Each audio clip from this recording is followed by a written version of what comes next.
Olá, seja bem-vindo a mais um programa Papo Coach. Esse programa que foi criado e desenvolvido para levar até vocês informações relevantes e importantes para o seu crescimento pessoal e profissional, por que não dizer para a sua qualidade de vida. E já passando para agradecer a todo mundo que nos acompanha pela TV Sete Lagoas, TV Jornal da Cidade Pouso Alegre e pela Rede Fox de TV. E todo mundo que interage com a gente nas nossas mídias sociais, @hajacerto, Facebook, Instagram, YouTube. Você é sempre bem-vindo. Gente, o programa Papo Coach, além de trazer para vocês profissionais aqui renomados, para dar informação sobre qualidade de vida, sobre carreira, sobre profissão, a gente também se preocupa muito com a saúde. E hoje nós trouxemos aqui a doutora Daniela Mourão. Seja bem-vinda, doutora. Obrigada, Audrey. Obrigada a todos vocês por me receber aqui no Haja Certo. E espero contribuir para um programa muito especial. Perfeito. Gente, e a doutora vai contar um pouquinho da história dela.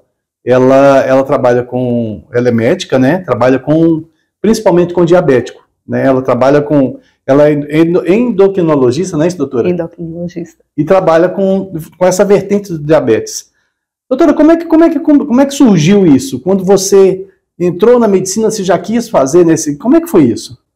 Bem, Audrey, eu nunca quis fazer endocrinologia, mas no segundo ano de faculdade eu conheci um professor que dava aula de fisiologia e ele falava muito bem sobre diabetes e era diabético. Olha. E nessa época me abriu um campo muito importante para endocrinologia, que é o que eu faço hoje. E foi aí que eu comecei. Antes eu queria fazer cirurgia plástica. Olha só. E mudei radicalmente para a endocrinologia desde o segundo, terceiro ano de faculdade. Entendi. Então, se descobriu ali, então. Foi uma descoberta bem interessante, porque conhecer os hormônios, que hoje todo mundo tem falado, e trazer como ele funciona na nossa vida, porque a fisiologia ela nada mais é do que mostrar a ação desses hormônios dentro do nosso organismo, como cada hormônio vai agir nos olhos, ou no cérebro, ou em qualquer outro lugar, como por exemplo no pâncreas, no caso do diabético. E aí, isso foi para mim muito revelador em termos de uma paixão mesmo. Legal. Uma paixão. Doutora, olha só, uma vez eu ouvi falar que a gente envelhece porque os nossos hormônios vão diminuindo. Isso tem sentido? É mais ou menos assim? Ou nossos hormônios vão envelhecendo também? Você pode colocar de qualquer uma das duas formas. À medida que a gente vai envelhecendo, o nosso organismo todo ele vai diminuindo a produção de várias coisas. E uma delas são os hormônios. Isso vale para a maioria das pessoas e das situações. Por exemplo, a menopausa na mulher, a andropausa no homem. Todo o organismo ele vai se estruturando para poder ter uma vida muito mais adaptada, adequada para aquela situação, Entendi. Que é o envelhecimento. Então isso tudo é muito interessante. E se eu quiser amenizar isso ou até retardar o envelhecimento, eu posso fazer uma reposição hormonal? Tem alimento que eu consigo ministrar isso de forma alimentar ou não? Só fazendo reposição mesmo? Como é que funciona isso na parte do hormônio? Nós podemos colocar que existem coisas que são prioridades. A endocrinologia, eu como endocrinologista, eu cobro 3 coisas na vida do meu cliente. Primeiro delas, água. Então, assim, uma ingesta de água adequada, né? Uma ingesta adequada de água é essencial no nosso organismo. Segundo, alimentação. Não tem como falar de qualquer outra coisa sem falar da alimentação. Então, assim, existem alimentos importantíssimos para manter o nosso organismo funcionando de forma adequada? Sim, isso vale para o intestino, isso vale para qualquer coisa, inclusive para os hormônios também. E terceiro, atividade física. Quando nós chegamos nessa terceira causa, por isso que a gente observa hoje um grande número tanto de pacientes de pessoas, né, com diabetes, quanto pessoas com obesidade. E no caso do diabético tipo 2, essas 3 coisas são essenciais para poder estabelecer e ficar de uma forma adequada e o organismo da gente funcionar de maneira com qualidade, vamos dizer. Quer dizer, essas 3 dicas que você deu aí, ela é para qualidade de vida, né? Qualquer que seja e qualquer idade. Entendi. Então não tem Quanto antes, melhor, né? Não tem como eu começar, né, aos Tudo bem, a gente pode aos 60 anos começar a fazer o exercício, fazer tudo, mas o nosso organismo ele tem o que a gente chama de memória.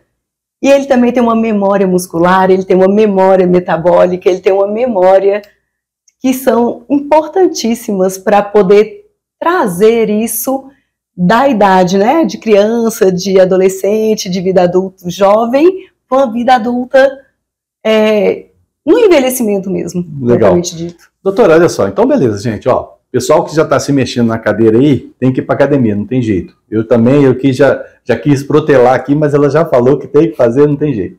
Então ingestão de água, bastante água.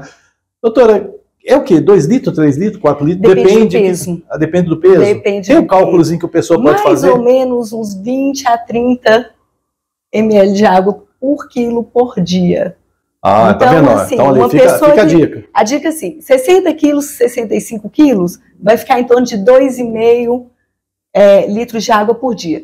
E aí vai depender muito. Se a pessoa faz atividade física, ela vai precisar de uma quantidade muito maior de água do que necessariamente, porque ela transpira mais, acaba perdendo uma quantidade de líquido maior. Mas assim, fica nessa média aí. Doutora, e a pessoa que pratica exercício físico, ela acaba criando aquele hábito, né? E o fato dela ter esse hábito é importante porque é aquilo que a gente falou. Quanto mais cedo você começa, mais benefício você traz para a vida inteira. Você tem uma vida melhor, né? E então, assim, aí a pessoa que pratica atividade física, que tem 65 quilos, ela já vai passar o quê? Uns 3 litros, 3 litros e meio de água, mais ou menos ali, né? Depende. Pelo menos. É muito relativo. É relativo, né? Mas assim, é uma média que vai ajudar água bastante. Demais faz mal? Por exemplo, se eu tenho 65 quilos, eu vou tomar 4, eu ponho uma meta que eu vou tomar 4 litros de água por dia. Eu acho que o balanceamento é importante, né, doutora? Os 4 litros não teria problema nenhum. Tá. Mas assim... Se eu tomar 6 já é um problema, né? Tudo na vida em excesso... Eu vou sobrecarregar meu rim e por aí vai. Não só da sobrecarga. Vamos falar um pouquinho e vou entrar na parte de diabetes, né? O excesso de água é um dos sintomas do diabético. Então, a pessoa que ingere uma quantidade muito grande de água, ela está desidratada por dentro, está precisando daquela quantidade. E então é um alerta. Indício, é um alerta de que a pessoa está precisando. Gente, olha só, você já fez um exame de diabetes? Então, assim, a pessoa fica com medo de dar positivo. Então, gente, nós temos que ter alta responsabilidade. A gente sempre tem falado isso aqui no programa, né? Você ser autorresponsável, você cuidar de você mesmo. Então, assim, vai lá e faz um exame de diabetes. Lógico que a gente não quer que você tenha dado positivo para você, mas é importante você saber, né, da sua saúde. Porque tem gente que vangloria de beber água. Eu bebo 5 litros de água, pode ser que você tenha um problema. A doutora acabou de dar essa dica aqui. Nós não estamos falando que você tem um problema. Tá? Pode ser, então investiga, né? Não custa.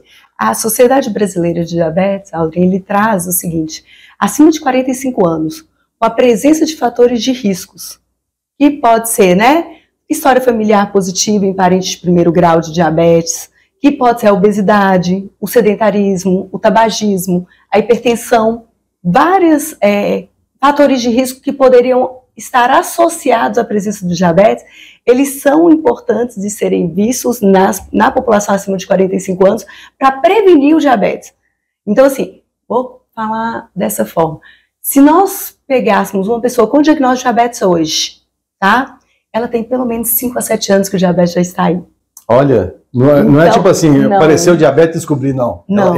Ela convive com aquilo. Ela vem... Então ela corre risco também, né? Sempre. Que ela descobre sempre depois, né? Sempre, porque as complicações do diabetes tipo 2, nós estamos falando aqui de diabetes tipo 2, né? Depois a gente pode falar sobre os vários tipos de diabetes. Mas assim, o diabetes tipo 2, eles têm essa relação com a obesidade, têm essa relação com o tabagismo, com a hipertensão, com o sedentarismo, com uma série de outros fatores, ingesta de alimentos açucarados, ingesta de alimentos industrializados, né?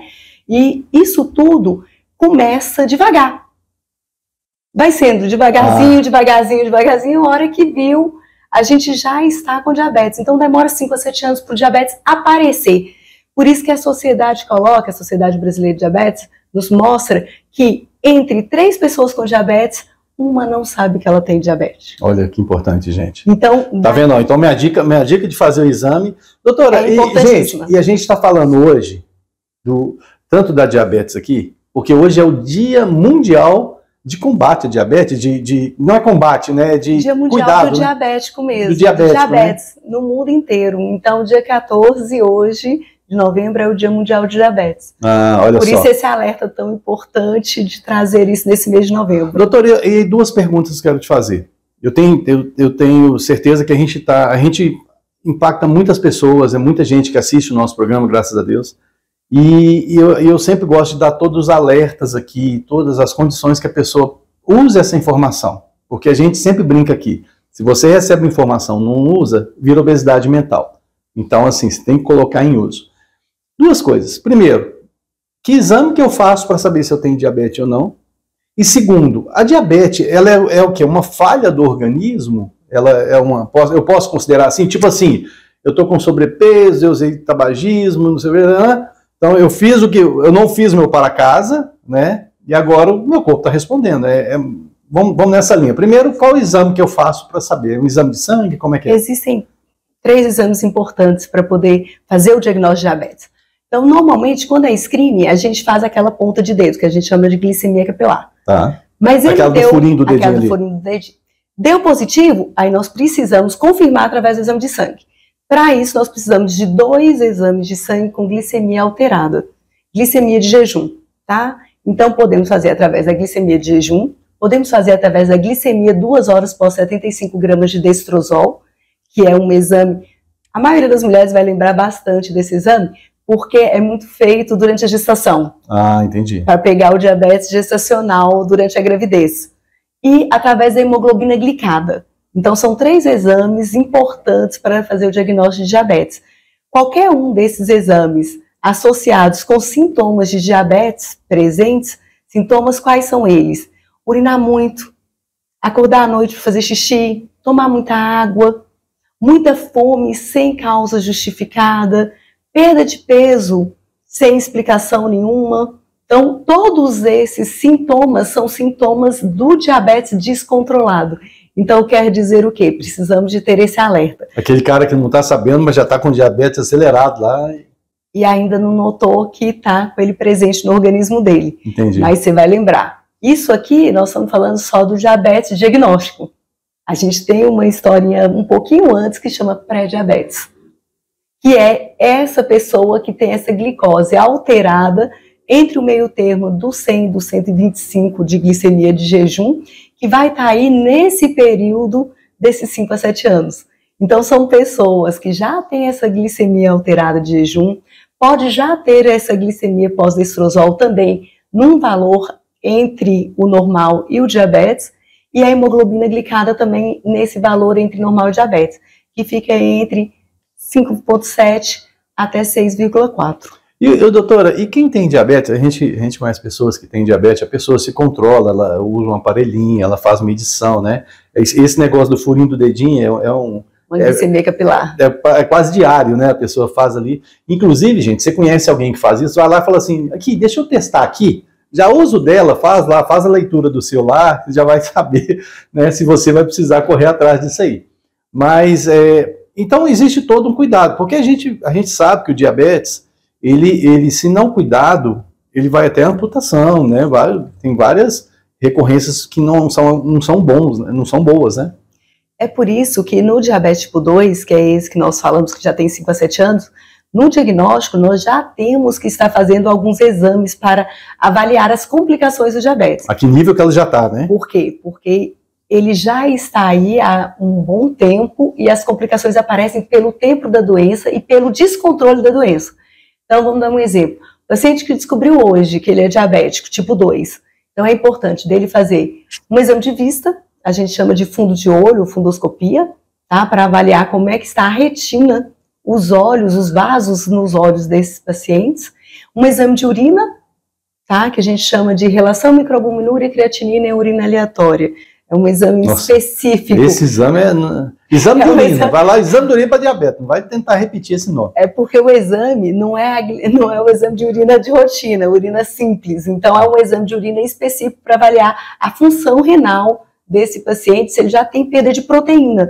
Porque essa perda de proteína já quer dizer que o vaso do rim já está sendo afetado, então já está comprometido. Entendi. E aí, vamos lembrar que o paciente diabético, assim como o hipertenso, que é outra classe também importante de falarmos de pessoas, ele já tem, nessa época, ele pode ter, né, já tem não, ele pode ter alterações desses exames que já falam a favor dessas complicações.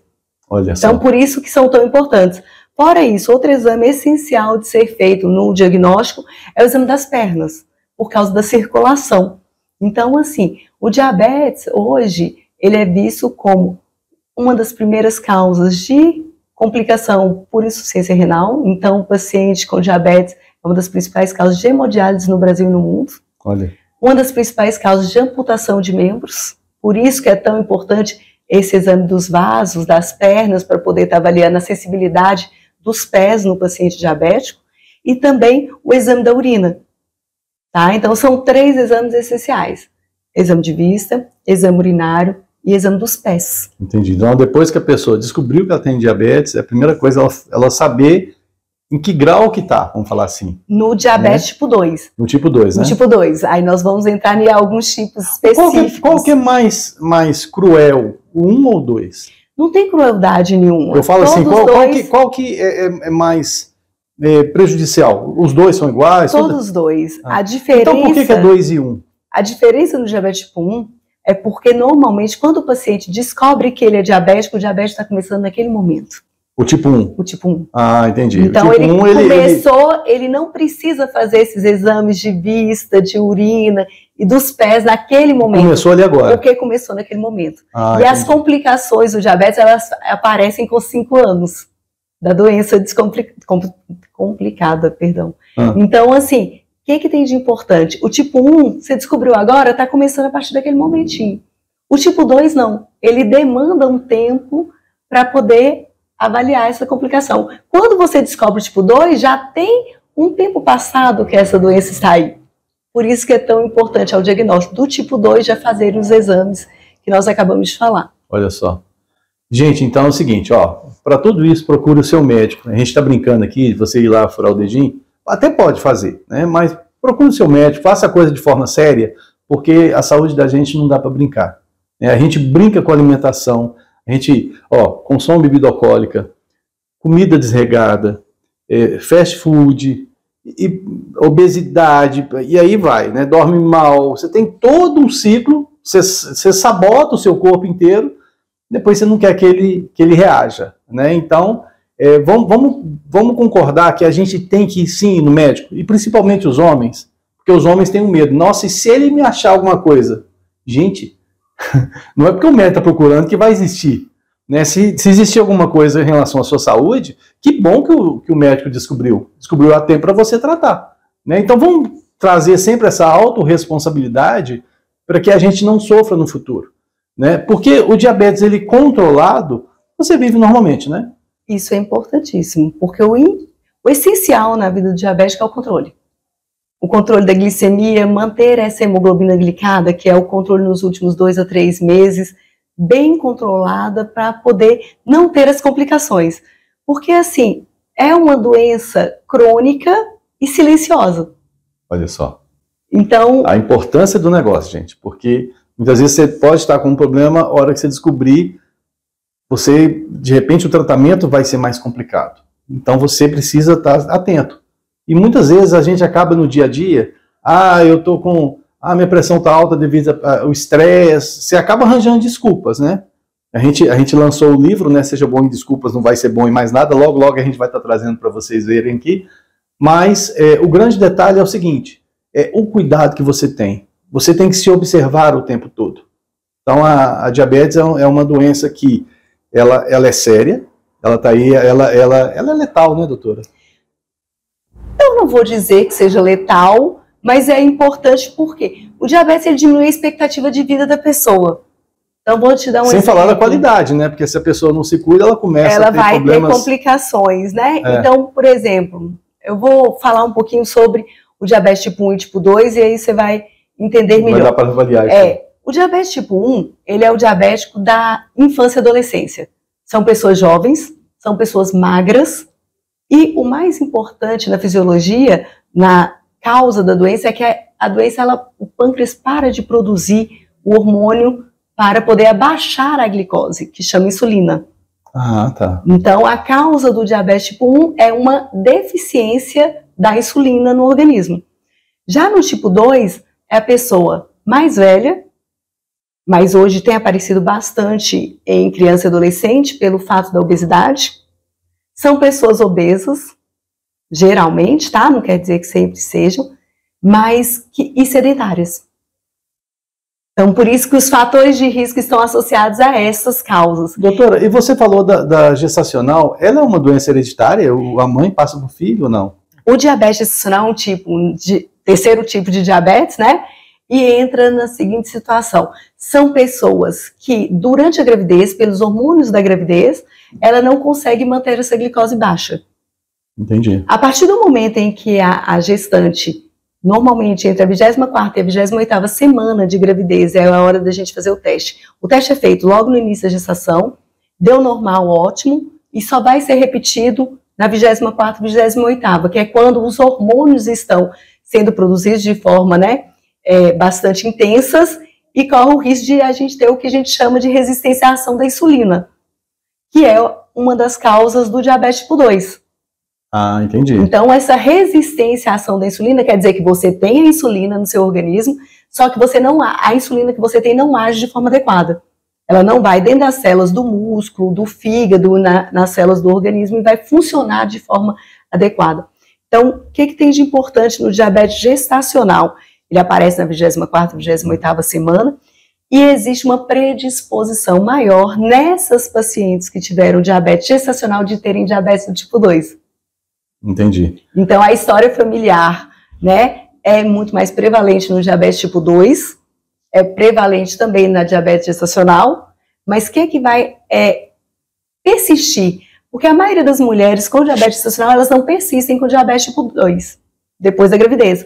Tanto que, logo depois da gravidez, a gente reavalia essas pacientes para ver se elas vão continuar diabéticas ou não. Ah, então corre o bom risco de, numa gravidez, ela se curar. No fundo, não é que ela se cura, é que depois que o bebê saiu, depois que abaixaram os hormônios da gravidez, aí não vai ter essa predisposição, já que não existe esses dois fatores associados levando a isso. Doutora, e não tem jeito de não raciocinar nesse sentido. A pessoa que é diabética, então, que tem diabetes, ela pode engravidar com essa finalidade ou não é por aí? Normalmente pode, sim, claro, a gente vai ter Não, e com essa finalidade, assim, de se curar, ela pode? De se curar? Eu não vou te dizer dessa forma, não, tá? Mas, assim, a gravidez, ela já traz essa predisposição a ter diabetes, pelo fato dos hormônios que nós falamos. Entendi. Tá? Mas, assim, não quer dizer que vai ter, graças a Deus, não, a maioria das mulheres teriam, e não é assim que acontece, certo. Tá? Não é um tipo de diabetes gestacional, mas é um tipo importante, já que é o terceiro tipo mais importante. Nós temos 90% do diabetes tipo 2, 5% em torno, 5 a 10% em torno do diabetes tipo 1. Olha. E o restante fica entre outras causas de diabetes, e dentre elas o diabetes gestacional. Fora isso, a gente tem várias outras causas genéticas e que são menos estudadas. E entre o 1 e o 2, a dificuldade de cura é a mesma? Como é que é? O tipo 2, vamos colocar dessa forma, como ele traz, por exemplo, o excesso de peso, o sedentarismo, como principais fatores de risco, o que nós temos? Se você corrige isso, provavelmente você... Que é uma das coisas que acontece na cirurgia bariátrica. Ah, tá. Então, paciente com obesidade, grau 2 ou 3, que é o paciente que vai para a cirurgia bariátrica, logo depois da cirurgia, que ele perde aquele peso, ele, entre aspas, tem uma cura do diabetes. Olha que interessante. Então, assim, a gente coloca a cirurgia bariátrica como um dos tratamentos de cura do diabetes, se você quer colocar dessa forma, porque a pessoa perde muito peso. Então, tem pessoas que perdem 50, 60 quilos, e aí acaba que com isso transforma, o corpo vira um corpo de magro, e aí essa pessoa vai precisar tomar muito cuidado daqui para frente com a alimentação, com a ingesta de água, com o exercício físico, é tudo que a gente já tinha falado anteriormente da prevenção do diabetes. Então agora vamos falar um pouquinho sobre prevenção, entra exatamente nessa fase, o que a Daniela pediu. Vamos lá, na reta final, e a prevenção da diabetes? Vamos lá, ela já deu a dica. Já dei a dica. Vamos pegar aqui. Então assim, a prevenção hoje está exatamente centrada nos fatores de risco. Melhorar o excesso de peso, a falta de atividade física. Então, assim, tudo relacionado. Não tem escapatória, gente, não tem escapatória. Não, eu falo que... Alimentação saudável, fazer exercício físico, beber água. Eu voltei... Estresse tem a ver, doutora? Estresse também? Eu voltei na primeira fase do programa. Ela já tinha dado, né? Já tinha dado a dica. A dica. Mas então, gente, olha o tanto que é importante isso. Tá? Então, assim, primeiro, autoconhecimento. Vai lá e vai descobrir. Vai no médico, gente. Vai no médico. Procura lá saber. Ô, doutor, eu quero fazer um exame de diabetes. Vai lá, faz o teste. Tomara que você não tenha nada. Se tiver, seja responsável e cuide de você. Se não tiver, que bom também. Mas para não ter, pega as dicas que a doutora deu. Beba bastante água. Faça exercício físico. Cuide de você. Cuide da sua alimentação. Foge do fast food. Foge daquelas comisinhas. Do doce, gente. O doce é uma delícia, mas... Doutor, eu vi um negócio que é o seguinte, gente, é para alarmar isso aqui que eu vou falar. Os 3 pós mais viciantes do mundo é a farinha branca, o açúcar e o sal. Você estava achando aí que era droga, né? Isso aqui é uma droga lícita, vamos falar assim. Por quê? Se ela faz mal para o seu corpo, é uma droga. Né? O nome droga, né? É droga, que droga isso aqui que está acontecendo. Então, assim, cuidado com isso, né? Doutora, e você atende... Você faz atendimento presencial, mas muito telemedicina também, né? Atendimento online, e você tem esse problema no Brasil inteiro, né, doutora? De gente que muitas vezes não sabe, que não se cuida direito, aí vai só agravando, né? Hoje em dia, eu só faço telemedicina mesmo. Não está no presencial hoje nenhum, né? Não faço mais presencial nenhum. Nos últimos 2 anos é nisso. Veio pro home office e não saiu mais, né? Coisa mais maravilhosa do mundo. Eu preciso falar isso para os colegas. Mas, assim, o que tem de importante nessa situação toda? Prevenção. Diabetes hoje é prevenção. Por que tem muito diabético? Porque tem muito obeso. Por que tem muito diabético? Porque tem muito sedentário. Olha. Então, assim, isso são os fatores de risco para o diabetes tipo 2, que 90% da população de diabéticos são tipo 2. E aí, vou falar só um pouquinho sobre uma coisa que você tinha comentado. A maioria dos pacientes com diabetes no Brasil são mulheres. Olha, gente. 11% são mulheres e 9,1% são homens. E sabe o que é interessante? A mulher é mais vaidosa. A mulher se cuida mais que o homem. Inclusive, a mulher vai mais no médico que o homem, tudo isso. Mas aí, gente, é o seguinte, é o cuidado com o estresse. A pessoa está no estresse, aí ela para, ela não tem animação para ir para academia, para fazer exercício físico, ela vai comer errado, desregrado, e por aí vai, né, doutora? Também, né? Tudo isso aí. A gente pode colocar 2 vertentes nisso aí tudo, né? Se formos parar para pensar. Se de 3, uma pessoa não descobre que é diabética, nós não podemos falar que não sejam os homens. Tem isso também. Tem isso também, Você já viu que eu já puxei pro meu lado, né? Não tira a culpa deles não, né? Já puxei pro meu lado. Então, assim, são coisas importantes de serem vistas. Pode ser que a mulher esteja mais diagnosticada pelo fato dela ir mais ao médico, né? Então, assim, é uma outra possibilidade que teríamos que pesquisar e pensar, tá? Então, assim... Vai ver que tem homem morrendo mais que mulher aí, porque nem sabe que tem diabetes. No fundo, as maiores causas de morte são nos homens. Olha só. As maiores causas de mortes, em termos de saúde, são nos homens mesmo. Não descobre aí. A mulher, ela entra na igualdade com o homem de causas de morte quando ela entra na menopausa, que diminui os hormônios dela, e aí aumenta o risco dela ter doenças cardiovasculares igualmente aos homens. A maior causa de morte hoje no Brasil são as doenças cardiovasculares, infarto, derrame, tá? Então, assim, hipertensão e diabetes são causas primordiais nesses casos de infarto, de derrame hoje. Olha só.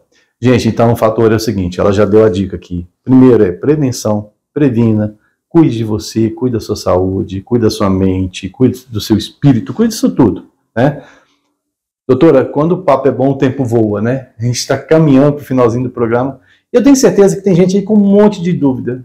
Eu vou pedir para você, doutora, deixar suas mídias sociais, para quem quiser interagir com você, entrar lá e conversar com você. @Dani Mourão. Estou às ordens, se precisar de qualquer coisa. Nosso diretor já está chamando lá, que está finalizando. Vai lá. Tá aparecendo aqui embaixo, gente. Ó. Dani Mourão, tá? No Instagram. Precisar, estamos às ordens. E vou deixar aí também o link do consultório, caso alguém precise de fazer a telemedicina de qualidade. Então tá. Gente, se cuidem. Doutora, mais uma vez, obrigado pela sua participação. Muita informação relevante, importante para o nosso teleweb espectadores aqui. Eu tenho certeza que tem muita gente gostando aí, que resolveu um monte de dúvida e vai com certeza procurar você lá para mais informação. Muito obrigado, viu? Eu que agradeço, Audrey. Gente, e é isso aí. Cuide de você, cuide da sua saúde, cuide da sua energia. Você é a pessoa mais importante desse mundo. E o programa Papo Coach vai ficando por aqui. A gente já passa para agradecer novamente todo mundo que nos acompanhou pela TV Sete Lagoas, TV Jornal da Cidade de Pouso Alegre e pela Rede Fox de TV. Sempre o nosso carinho, nosso muito obrigado para você que deixa mensagem para a gente lá. É muito gostoso ver isso. E todo mundo que está nas nossas mídias sociais, @hajacerto. Se você ainda não faz parte, vem fazer parte com a gente dessa comunidade que cresce a cada dia e também nos dá muita satisfação. E o programa Papo Coach vai ficando por aqui. E a gente se vê por aí, no próximo programa ou pela internet. Grande abraço, tchau.